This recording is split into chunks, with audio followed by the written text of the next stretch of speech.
Syekh Abdurrahman Al-Adani rahimahullah ta'ala tumbuh pada perkembangan agama di suatu keluarga, suatu rumah yang penuh dengan agama dan akhlak. Sungguh beliau, yaitu Syekh Abdurrahman, telah memulai belajar menulis dan belajar berhitung sejak masih kecil. Kemudian beliau masuk gabung daftar di sekolah Ali Jahis, salah satu sekolah formal yang ma'ruf di wilayah Mansurah. Kemudian pada umur ke-13 beliau bergabung belajar di masjid. Kemudian beliau telah menyelesaikan hafalan Al-Quran pada umur 15 tahun dalam kurun waktu setahun beberapa bulan, itu maknanya. Dan beliau pun telah menghafal beberapa matan ilmu, di antaranya Bulughul Maram, Riyadhus Shalihin, Alfiyah Ibnu Malik. Dan beliau melangkah untuk mempelajari ilmu syar'i dengan seluruh bidang-bidangnya. Dan di awal-awal belajar beliau mengambil ilmu dari sebagian murid-murid Syekh Muqbil. Ketika bagian dari murid-murid Syekh Muqbil tersebut ada yang turun berdakwah dan mengajar di wilayah Aden.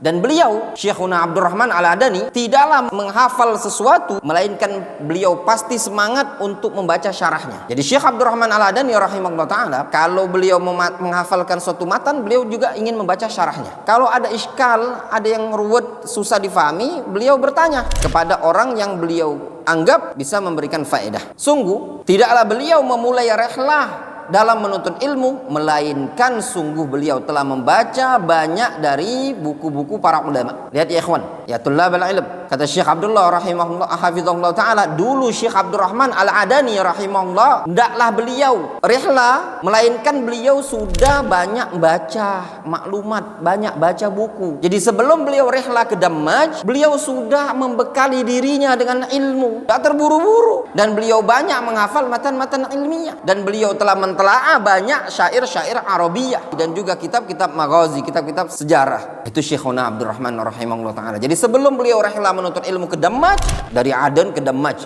kata Syekhuna Abdurrahman adalah Ummul Marakiz fil Yaman, induk marakiz ilmi yang ada di negeri Yaman. Demikian selayaknya bagi seorang penuntut ilmu ya ikhwan. Jadi dia jangan rehla dulu, melainkan dalam kondisi dia sudah punya bekal ilmu, dia sudah belajar bahasa Arab, dia sudah belajar ushul fikih walaupun sedikit, belajar tauhid, belajar akidah, belajar ini, belajar itu. Bagian orang enggak, baru kenal salaf langsung terbang, belum belajar secara detil.